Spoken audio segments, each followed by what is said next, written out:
This is 3 News Daily.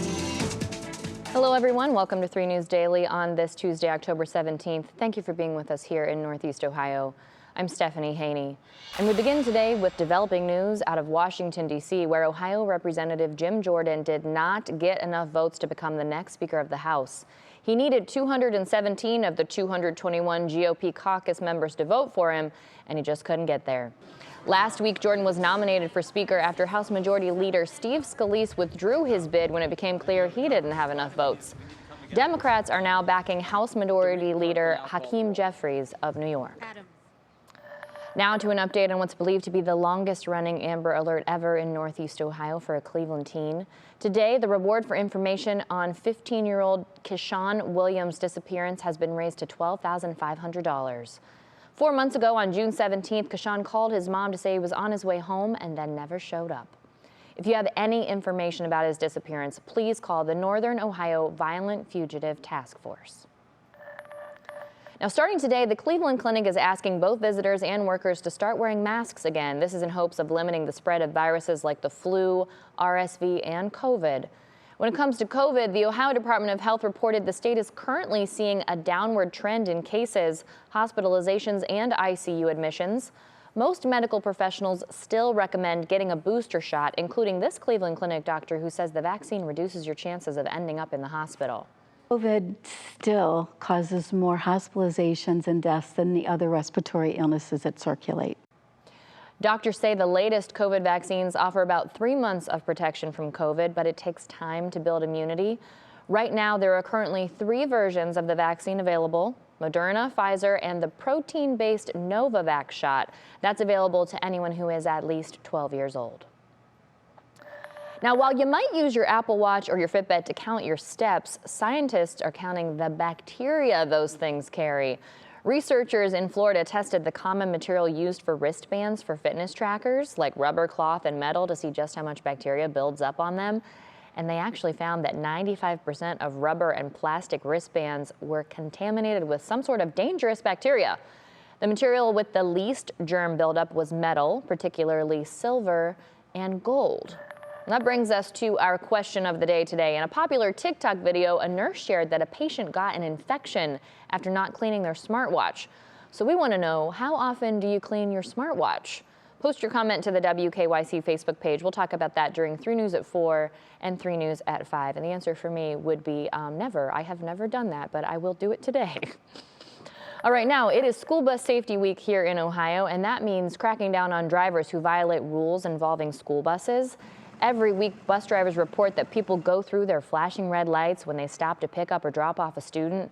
In Stark County, sheriff's deputies plan on shadowing buses during their routes later this week to see what's happening firsthand. Deputies will ride with drivers actually on school buses. Now, in a related matter, Stark County Sheriff George Meyer tells 3 News Ohio needs to take a closer look at bus driver pay. Sometimes we spend a lot more money to hire somebody to drive a produce truck than we do to pay for good drivers driving school buses. It's that important. We don't get a second chance sometimes. We have to make sure that we have the right people behind the wheel. Meyer tells us he plans on bringing up this issue of pay at Governor Mike DeWine's next School Bus Safety Forum. We're not sure when that next forum will be held just yet. Now, here's heads up for drivers in Summit County. A new ramp from Interstate 76 eastbound to State Route 8 northbound is now open. Officials say the new ramp improves safety and allows vehicles to exit onto State Route 8 northbound more efficiently than the previous ramp. The renovation is part of a $161 million project to reconstruct portions of I-76, I-77, and State Route 8, along with the construction of 2 new flyover ramps at the Central Interchange. This is all expected to be finished in the summer of 2025. All right, now let's talk about those coin-operated parking meters in downtown Cleveland. Starting very soon, people will be able to use their phones to pay for downtown parking. The city has settled on using the Park Mobile app. That's free in the App Store. And if you don't have a smartphone, you can just call Park Mobile instead to pay for your parking over the phone. People trying to park in downtown Cleveland should be able to start using the service by the end of October, not too far away. And speaking of people coming to visit us here in Northeast Ohio, Destination Cleveland just released new data this morning showing good news for the tourism industry. They say more than 17 million people visited Cuyahoga County in 2022. That's up 12% from the year before, and that tracks ahead of the state of Ohio and U.S. growth rates. And while we still aren't at the levels we've seen before the pandemic, Destination Cleveland says we are getting back on track. We have such a big year next year with hosting NCAA Women's Final Four and hosting the Pan Am Masters Games and hosting ASAE and a lot of other very big events. We know next year is going to be another really big year. ASAE, by the way, that's the annual conference for the American Society of Association Executives. That's a group with more than 47,000 members that could be heading here next year. Now, digging deeper into those numbers, Destination Cleveland estimates travel and tourism contributes a total economic impact of $10.6 billion for Cuyahoga County and provides about 69,000 jobs. All right, this is not a Halloween prank, but it is a home fit for Fred Flintstone. This unique property, also known as the Cave House, is now up for sale in Concord. It was built in 1970. It's got 5 bedrooms, 2.5 baths, and a 2-car garage.